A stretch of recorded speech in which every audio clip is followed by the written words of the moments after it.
Hey, it's Tuesday, November 3rd, and you're watching The Great Lost Rewatch. Today we're watching the Season 1 episode in translation.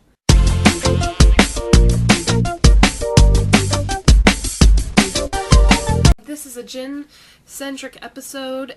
In the flashbacks, we learn kind of why the change that Jin went through. The first flashback we see is Jin asking Mr. Pike permission to marry Sun, and then he ends up agreeing to work for her father.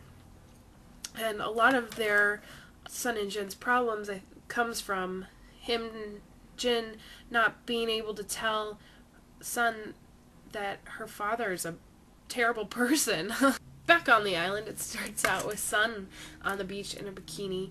Jin runs down and tries to cover her up, and they get into an argument, and Michael runs down and tries to interfere, which causes Jin to think that maybe Sun is having a relationship or something's going on between her and Michael.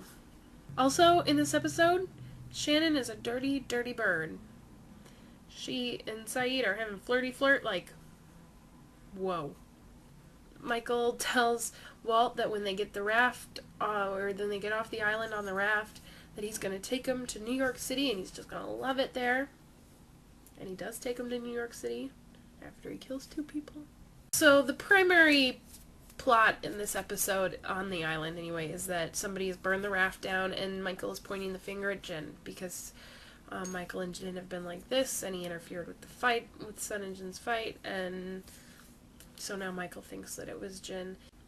But since we've all seen the episode because we're rewatching, we know that Walt did it. And so I spent a lot of the episode watching Walt's reactions to things, and I think that once Walt sees that Michael's kind of like physically like pow pow pow taking the blame out on Jin, he feels bad for it because like the instant that he starts fighting, Walt runs up and tries to stop the fire. And anytime his dad talks to him about the fire, about the raft burning down, he gets like this really guilty look on his face, and I'm thinking, how did I not know it was him the first time I saw this episode? I think my favorite...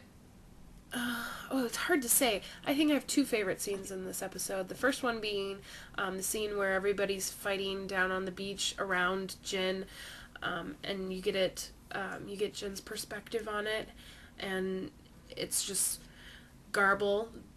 Like, he can't understand any of it. I think that's like a great way of showing Jin's perspective. And it makes me feel really bad for him because he's been on the island for over a month now and he can't understand a word of what people are saying around him. At the end of the episode, he learns the word boat. He's going to help Michael build the new boat as his penance. My other favorite scene would be the very, very end, the last kind of montage of Sun going out onto the beach, and the wind takes the blanket away, and the Damien Rice song that I love, love, love, and then Hurley sitting on the beach with Charlie and Claire sitting just behind him, and it's Claire's baby belly and Hurley's belly kind of matching in the foreground and the background. I thought it was really funny. And then Hurley's CD player breaks down, and that's the end of the episode. I thought that was really cute and sweet. Locke says that his dad isn't cool, and boy, he's not lying.